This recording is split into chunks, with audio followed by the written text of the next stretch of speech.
Package from China time. Let's go. So welcome back. In this video we're going to be doing a chit chat about the ultimate PS Vita you can actually buy nowadays. So this thing comes some pretty cool specs, and the PS Vita is absolutely one of those devices that has some really cool things you can do with it. So when it comes to the Sumo Shop, you have these complete kits with everything you're going to be needing from PS Vita. So for begin with, having the crystal case, I'm just going to be honest, I'm never going to be using this, but let me know in the comments what do you think of crystal cases.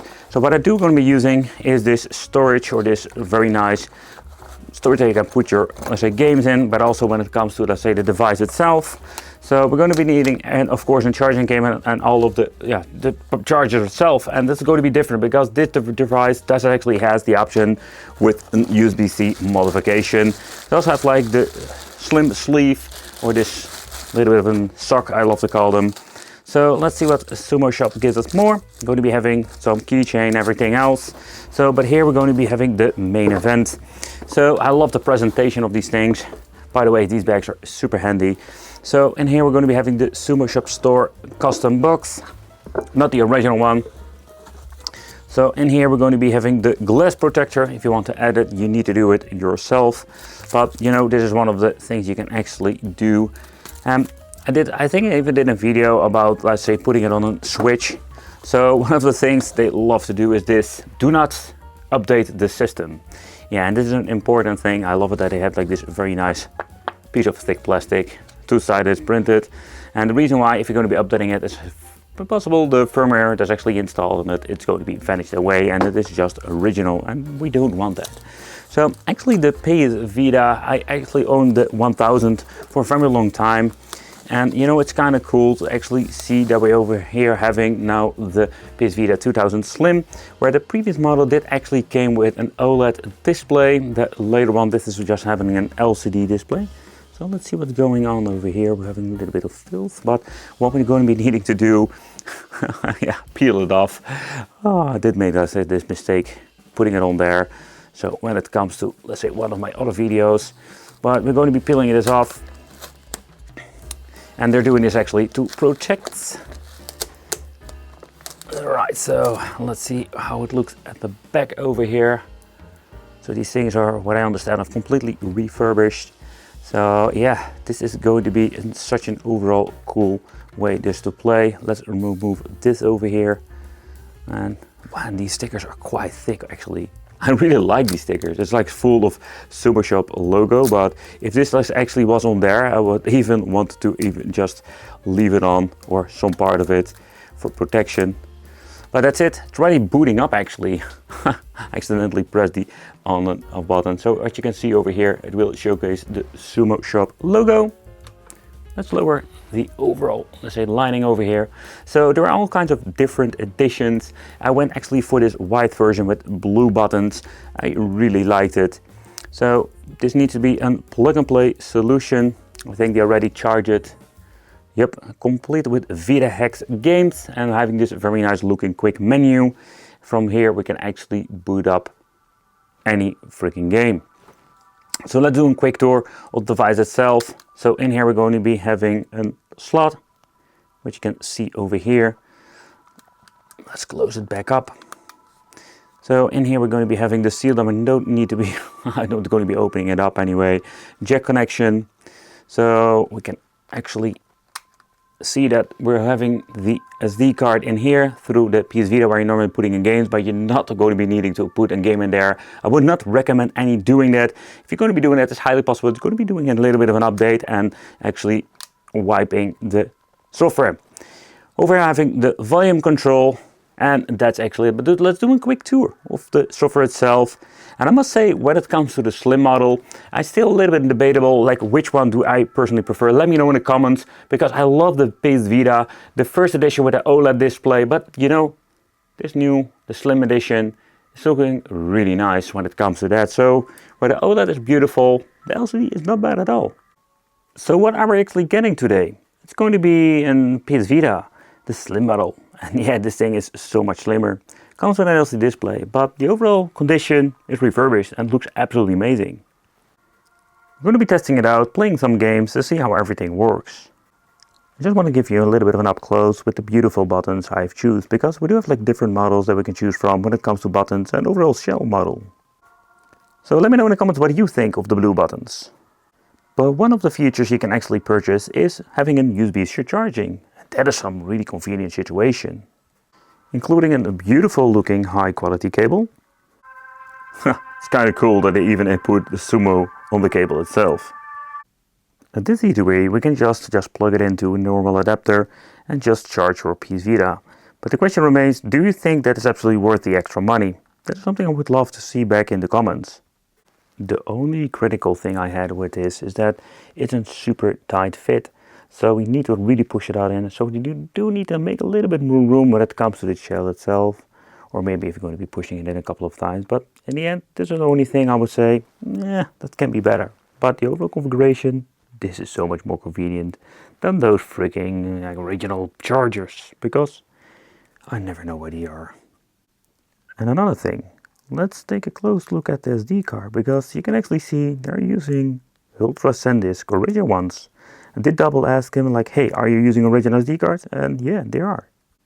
But there was nothing so annoying than having cheap SD cards. And with the Sumo Shop, yeah, seems to be there was no problem at all there.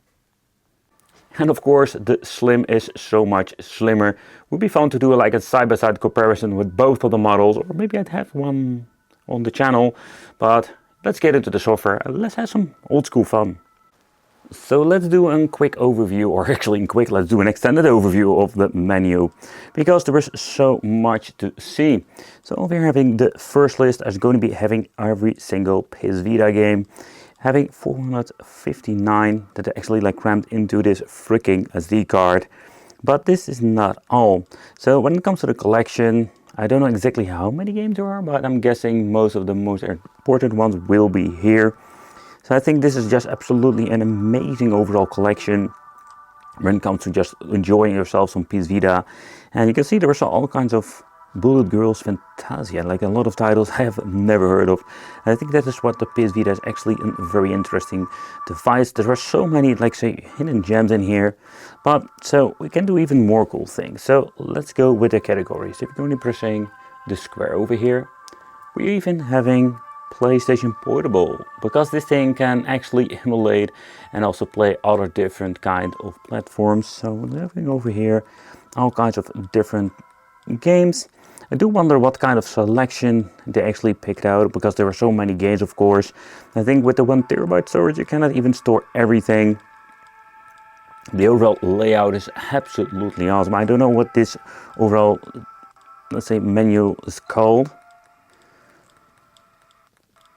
But you can see we're at the F now. We do have like a minor hiccup, but it's because it's neat to load up every single time. And all of the pictures and data. So pressing square again, we're having over here the PlayStation 1. And I think that's pretty cool. But PlayStation 1 can be emulated on many different cheap devices now. So this is not like where you need a PS Vita for, but I think it's just like a really cool overall extra. You know, there is a lot. It's not a full collection. But let's go a little bit deeper inside of the list itself to see what's going on over here. Ooh, Colin McRae. So later on I'm going to be doing a deep dive into, let's say, the different kind of games that we can play. Pressing the square, giving us the next up, the N64. Don't expect too much, because it's still a very, very difficult emulator to get running on these PS Vitas, but you can play a lot of different ones. I'm guessing they are using the games that are actually like mostly like overall working well, but I'm going to be checking out some Cruising USA and some other ones to see what's going on. Let's see how that overall works. So next up, having the Super NES. These files are like very, very tiny, so they don't take up a lot of space. So in this case, we can actually very easy go to the next letter by pressing the shoulder buttons. You can see over here that goes a little bit faster. So let's go further, having the NES. I love the box art, by the way, of this. You can just see what kind of different box art everything is. Like we're having all kinds of different box arts. We have like more three-dimensional version over here. This is like more like in 2D. And I don't want to deep dive too much in here. We're having GBA. And these are like same, like tiny files. So there are like a lot of different ones over there. Man, this is absolutely crazy how much. And then with Game Boy Color, having over here the Game Boy Classic. So you can see this thing can actually emulate so much more. And then over here the Mega Drive. Oh yeah, it was a little bit confusing. This is the Japanese version of the Mega Drive. Genesis, different kind of styles. Mega Drive, oh yeah, this is like the PAL version, the artwork. It's kind of cool to see like all different kind of variations. So also have like the 3D version over here. You can actually see the side. And what is kind of cool and new is the system apps over here. That way, having a system if you want to use, browse, go to the calendar if you want to use those things. Let's see, music, party, the PS Vita store. Is this still online? Well, that's something you should let me know in the comments. So, and then here we're going to be having recently played. Yeah, that's actually how it is. And then we're actually back into, let's say, the main menu and the PS Vita games. But now you can actually see that this is like completely different now. And the reason why, and this is simple, if you're going to be pressing the circle, you can see just having a list. So it depends how you want to just check out your games. Personally, I really love this. This looks really cool. But you have some simple version. I think like the bigger picture. So there are all kinds of very cool way to display your games. Man, there are a lot of them. Holy crap. This one is the most boring one. And of course we're having extra details. So we can see some more details about the overall game that we're having over here. So pressing start at the right corner, or bottom corner actually, having over here categories, the theme, the theme over here, and everything else. So startup category is going to be PS Vita, you can actually change it out. Homebrew category has been set off. System apps are turned on. We can also turn it off if you don't want to see that. Let's go with the theme. Theme color black. Reflection effect. Audio. Let's see what we can change out over here. We have artwork, covers. You can see we're having backgrounds. So it's kind of cool. They can change it all out. Scan settings. Other settings. Let's see what's going on. Haha, we can swap the circle and cross over here. Adrenaline PS button will give you live area. Show missing covers are on, but didn't see anything going on. So, and we can actually search. Yeah, that is really convenient. So let's say, let's go with Sonic. Let's see how that actually works out. So everything with Sonic. That is pretty sweet. So yeah, that seems to be working fine. I'm guessing pressing circle will bring me back over here. Alright. I can change out the different situations too with this. So pressing triangle, you can add them to your favorites, rename, hide the game, and add to a collection. So you can even make different kind of collection. So that is pretty cool. Let's go with categories again.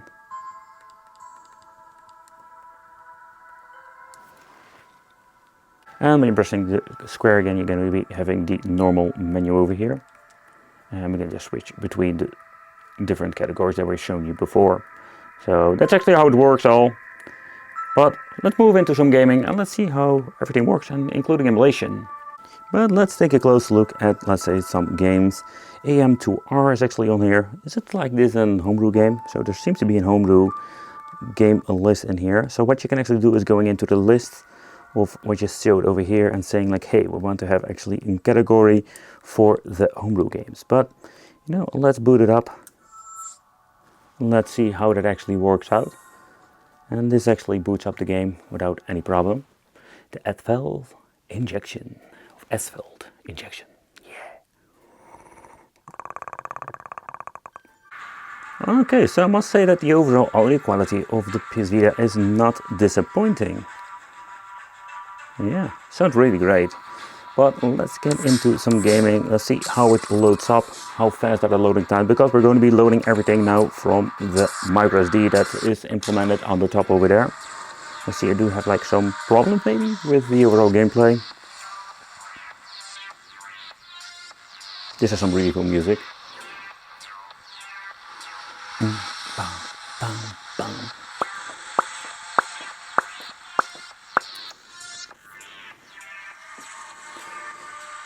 It would be actually fun to just slap in the game in the same PS Vita Slim and then just doing a side-by-side comparison, but don't have an extra one by hand when it comes to the system itself. But so far it seems to be working all fine.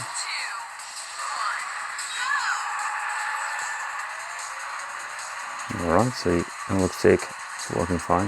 I really love these tiny these short threaded sticks.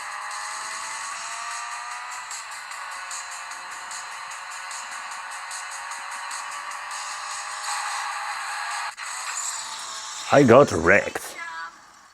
So let's go actually back to the menu by holding the home button to see what we can actually do now. We can adjust the brightness if you want to, so that is super convenient. Disable the microphone, but let's go back to the game itself. Let's close this. And let's go back to the retro flow. And then actually going to be closing the game itself.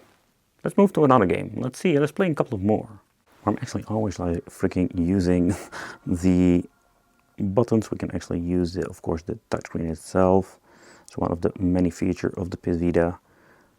But let's go into some other games. Man, they have released so many cool titles, like Bastion is a good one. Big Sky Infinity is a fun video game actually. The Pit Dungeon Plus, okay. We even have Borderlands over here. Oh, Cell Damage HD. So the tapping doesn't work. And that's just simply to do because it is not enabled in the software. So let's press the cross. And let's get into some Cell Damage HD. The cartoon version of Twisted Metal, or that's actually how it felt for me. I did play this a lot on the PlayStation 3. I really enjoyed myself. So the loading times, okay. Okay, so let's play, because, okay, I need to accelerate like that.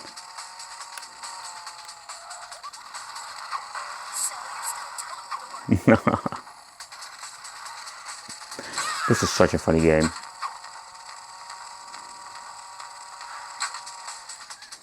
But so far the games I've played, don't notice any weird things going on when it comes to this.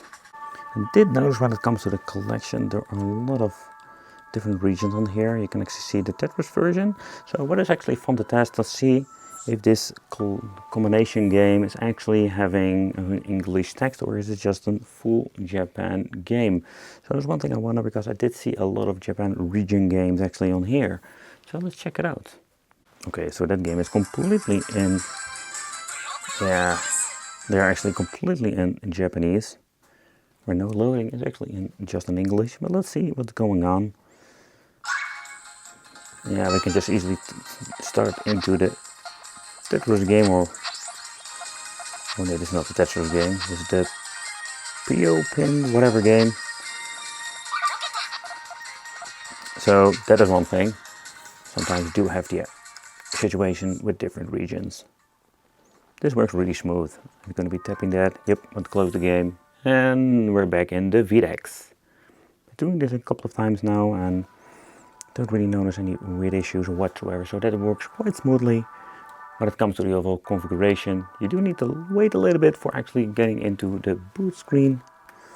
Let's go all the way to the back over here. And let's see how many of these games are actually in here. Okay, we're like a handful.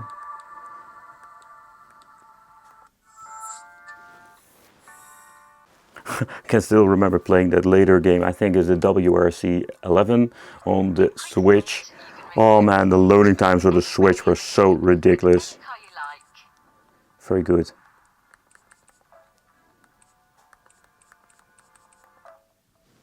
Don't you love those wicked menus? But let's see what's going on with the loading times with this particular game. So those go, of course, depending what kind of game you're playing. You know, but let's see if this thing actually has some really long loading times. I'm just going to be skipping now. Yeah. So that was not like 20 seconds, but there we go. So in total, let's say 30 seconds to 40 seconds that needed to actually load up. Okay.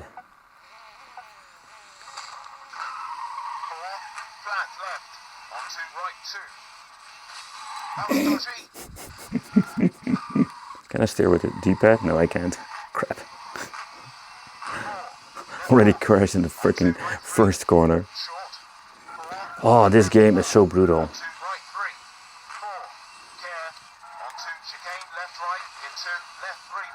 Oh! I'm not like a master of racing games. I actually suck at this one. Shortcut! Oh. So that search function is so convenient. So this time I actually wanted to search for Mortal Kombat. I just went for Mortal. And there's all kinds of Mortal Kombat on here. You have the Genesis, GBA, Super NES. Ooh, even the N64 version. Wow. Okay, and even the Ultimate one.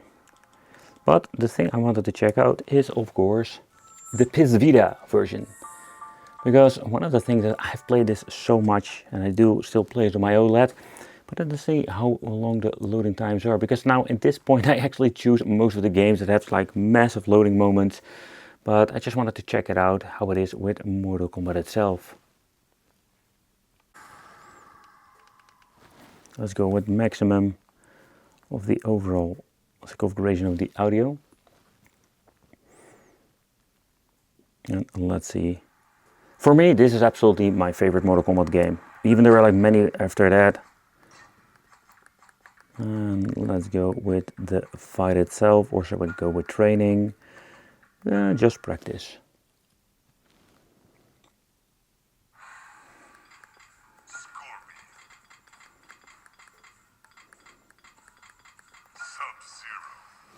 So with a PS Vita, I'm always having the idea like what is going on, you know? It's the loading times, or is it like the audio? Is there something wrong? No, nothing at all. No, this is absolutely great. So there we go.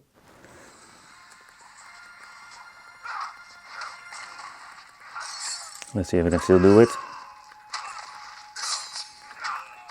Oh, there was the grab button.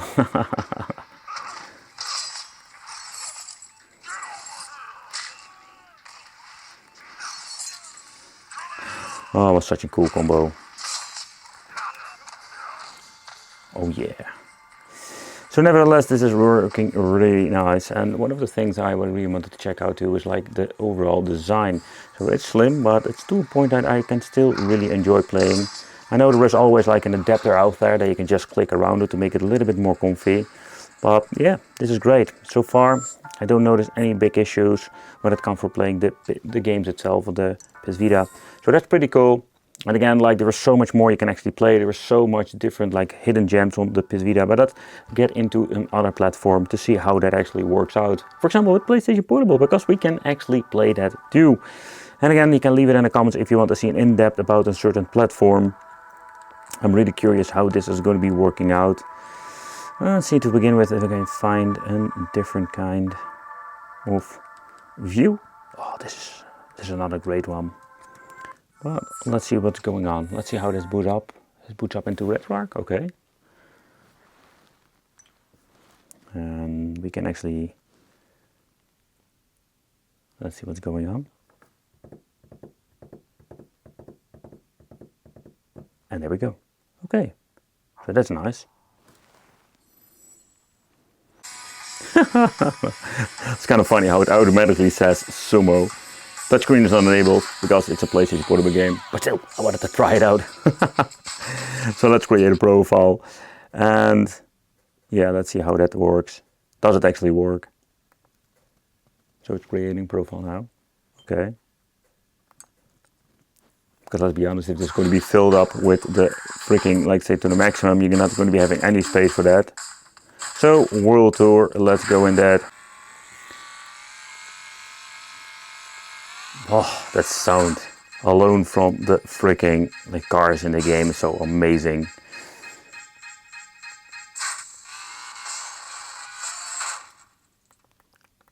Don't you hate? I freaking hate these freaking tutorials. Just shut up and just let me play. Woo.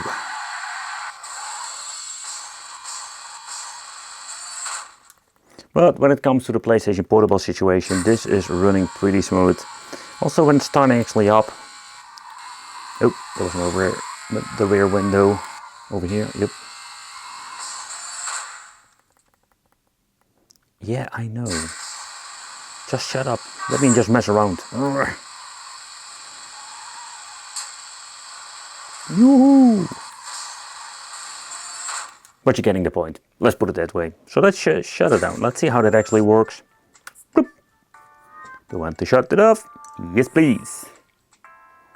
Really smooth, and I like it. So that was actually the situation of the PlayStation Portable. But you can actually see that it goes back to the PS Vita. Yep, because that is automatically set to. So let's move to PlayStation 1. Let's see how this actually works. Let's see what kind of games do we actually have. And we do have like a massive library, so we're going to be having a lot of cool games. Armored Core. I do wonder if my favorite tank game is on here, or my Jumping Flash. So, and when it comes to PlayStation 1 emulation, there are so many different ways to play now. It's absolutely insane. This brings back many memories. Color McRae Rally 2.0, played that a lot on PC. The Crash Bandicoot series had some really fun, like some memory of the Crash Bandicoot 1. Such a fun game. One of the few games I actually completed, where I skipped Crash Bandicoot 2 actually. So yeah, it never like appealed to me anymore because I played the first version so much. But let's see. Destruction Derby! Yes! I do wonder how long this actually takes to boot up. Did see that it was loading up into RetroArch. Okay. But we're switching because in the backend it's actually booting up everything that we're going to be needing. So yeah, that runs really smooth. Nice. So with PlayStation 1, we don't have any weird things going on so far. And I must say that I'm really pleased with the overall configuration, that it automatically boots up into the game. Don't have any weird things going on. So I love that linking. If you have the option to actually buy this game twice and then go into the PlayStation 1 and link it with a cable, that is quite difficult actually to find, or at least here. Man, it's such a blast. Actually playing that a lot nowadays with two TVs.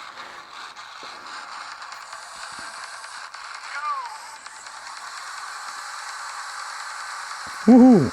This is a game that looks absolutely super basic, but it's so much fun. Somehow, like with Destruction Derby, I always really liked number 1. I also played number 2, because still remembering that I just wanted to have it back in the day, but now I really prefer to just play number 1. And not because of nostalgia or something that was like my first game ever, but I just really enjoy it, the funky music. If you're going to be playing this on the PlayStation, you have the option actually to just link it up. But let's say, let's going to be getting out of the game. We still have this option. You can see like RetroFlow and Adrenaline Launcher. We can even go into the settings here if you want to. So yep, we can do exit Adrenaline mode, but we're not going to be doing that. Okay, so let's go over here. I go back to RetroFlow and we're going to be into the menu itself. So you know the way how it works, you can get into the emulator and mess around with it if you want to. But I do have the feeling that this particular model is so much more optimized now. So that's what's the PlayStation part. So let's move into the N64. Because this is going to be a more difficult one to actually emulate. We have been testing this on many different devices, but you know, we do have some options nowadays with running some pretty good emulation. But of course now with the PS Vita, if this is going to be as an option to actually play, that would be cool. I already mentioned before, we're going to be testing out some Cruis'n the USA, because it's on here, so I'm guessing it is playable. So you can actually see it's loading up into the emulator separately. And it will be the same situation. I'm going to be needing to give it a couple of seconds to actually boot up into the game itself. So that part itself runs really well. I must say that I'm really pleased with it. Let's see what it actually says about the overall configuration of the saving and everything. Okay.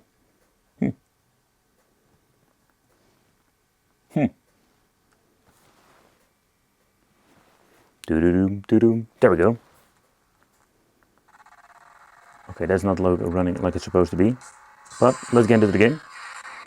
But take consideration, this is just a really difficult game to emulate. You know, the Cruise in the USA test, of course. Wasn't expecting like superb emulation. But with N64, what I wanted to do is switch to a different game. Let's see if what button I need to press. So what they should absolutely do is remove the game that doesn't work perfectly. I know optimization of these things take like forever. But okay, so what we're going to be doing, because this is like more like a test. Let's go back to the Retro launcher. Let's close the emulator and let's get to a different game that is actually normally playable. And yeah, let's see, a launch title or Cruising the World or whatever that can be actually played normally on many devices. So Cruising the World is so much easier to overall emulate, and that's one of the things I love to test out next up. So if you have like the more difficult games to actually emulate, yeah, this is not going to be working on this particular device. And again, there are so many more having problems, but let's see what's going on. I can actually hear a little bit of stuttering here too.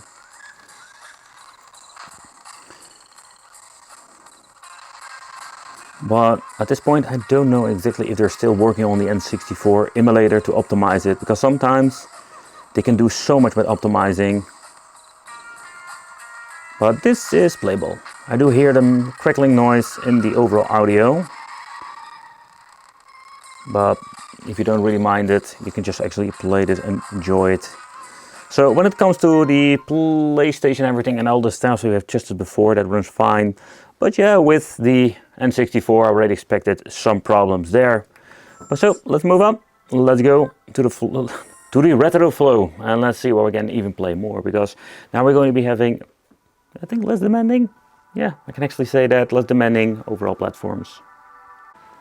With, for example, Super NES, because Super NES is a system that is so much easier to overall emulate. So let's see what's going on over here. So let's see if we can find the game. So one of the things I actually wanted to check out is how it is with the Battletoads game. Let's boot this one up. And at this point I didn't reboot the system or anything. I'm just keep like reloading different kind of emulators, and you know, I'm actually doing this on purpose, but I wanted to see if this thing is getting some software glitches or whatsoever. But at this point, there's no problems whatsoever I've noticed. The only thing I do notice that it will take up a little bit of time for getting out of, let's say, the retro flow into the emulator itself. So you need to be a little bit patient there. But that's not something super long. I love that they have implemented everything on the right aspect ratio. Personally, banners is not necessary for me. So let's see how it goes with the D-pad, with the fighting game. Yeah, of course, the D-pad itself, we have seen it before nowadays with some of the Chinese handhelds. I love those micro switch D-pads, seriously, like, I love it.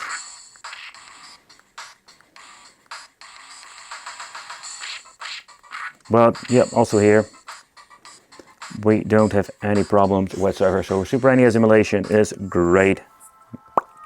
Let's go with the retro flow. But let's see what is going on with the overall configuration of the NES. Do we have any problems there?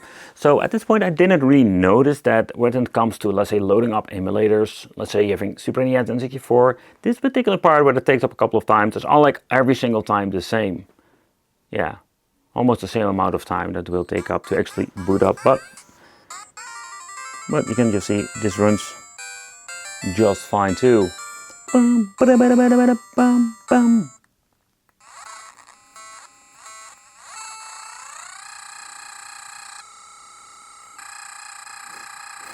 Whee!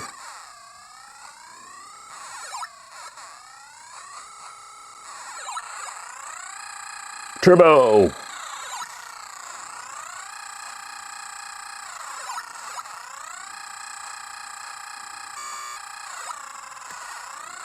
Going wild. Man, I love playing this game. Whoop, whoop. But you're getting the point. It works like a charm. And the same for going back over here. Boop. And I keep showing this actually, if you wonder why, because I just wanted to show with every emulator that we don't have any problems. That we do have like this option to go out, and go into the Vita Hacks game there and getting into the retro flow. Boop, boop. And N64, Super NES, NES, and then we're having over here, yes, the GBA with 1068. That's insane if you ask me. And let's go with the flow. Let's see if it can actually load up. Boop, boop, boop, boop, boop, boop, boop, boop, boop, boop, boop, boop. So far, this seems to be running fine. We don't have any weird thing going on. If you're going to be going some crazy stuff, the GBA, they released so many good games on there. So with the GBA being a little bit different overall resolution of the screen, we still have like 2 black bars, but I must say that looks pretty good when it comes to this particular like system. So that's kind of cool. Single race, let's see what's going on. Let's see if they have any weird things going on with the over emulation. You would not be surprised that sometimes you find the weird things.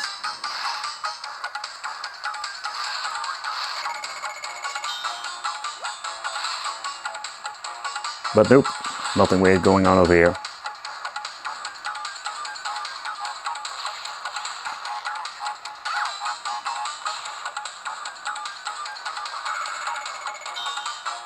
Oh yeah! You know, I can really enjoy myself with this particular game. Moving on to the Game Boy Classic, let's see how this is going to be looking like. Oh, messed that part up. Okay. With the Game Boy Color, yeah, that was the one. And you know, Game Boy Color, I did own it, but I never had like a really big connection with it. For me, the GBA Classic will always be my favorite when it comes to these devices, but the Game Boy Color, for me, I can still remember having some games, like putting in like the Game Boy Classic games inside of my Game Boy Color, and I'm like, woohoo, we have colors now. But felt a little bit disappointed we still didn't have a backlight. You know, that's one of the things I loved about the Game Boy Advance SP that I really, like many years later on, actually bought. Like also the GBA had some really amazing situation. I was kind of a little bit bummed out when it comes to the overall configuration of having another backlight over here. Okay, analog is configured, it's just a D-pad.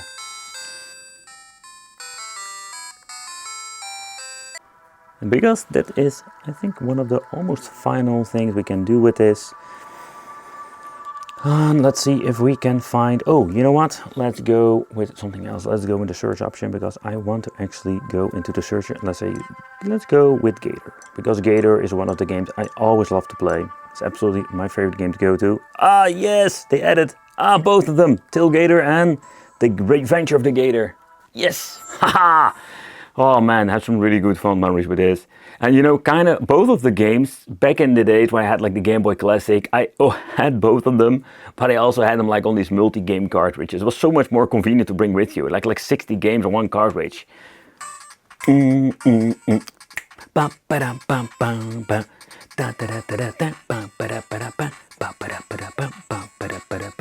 this is seriously like one of the favorite soundtracks I love to listen to. But let's get into the emulation part.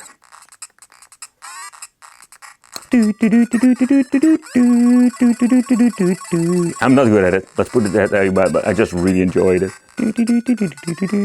Okay. Whoopa! There we go. Ha! Gambling moment. Nope. Nope. Yeah, there we go. We know what he needs me. Come on, give me the... No! Crap. I messed it up. But also here, this works just fine. And that's actually how it is with these devices, you know. It's absolutely cool that we can also make a favorite list because there are so many games that I was thinking like, you know, it's overwhelming at this point. But yeah, final list. I think it's going to be the Sega Genesis. So in here, we're going to be having way too much and way too many of the old school games. But let's think about something I really want to check out for this part. Oh, yep, Bob was another very cool game. So one of the memories I actually have with this game is that my nephew always had this. He was like many years older than me and has like a Sega Genesis model number 2. And this was one of the games he actually owned, and I think it was such a fun game. Such an adventure game. You had like power-ups you can collect.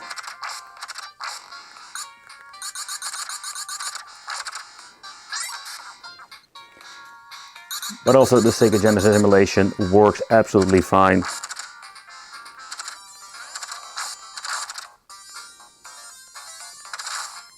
And one of the things I really enjoy about playing these games is just, you know, the overall PS Vita, the beautiful display. Where I still prefer a little bit of the OLED version, I must say this Slim model is absolutely great. So if you're looking into, let's say, in PS Vita and you want to have something refurbished, you can also buy them second-hand market for way cheaper. You can do it all yourself. But I can tell you, it will cost you a lot of time, but also a little bit of money, because buying PS Vita nowadays is not going to be an easy and very cheap overall solution, because these things are getting a really collectible, and when it comes to these particular models, they are like refurbished, checked out, and they are like fully working when it comes to the overall product. Let me know in the comments what do you think of the PS Vita Slim. I think it's still a very cool overall piece of technology nowadays. Thank you all for watching. I hope you enjoyed this video, and yeah, maybe I'll see you in the next one.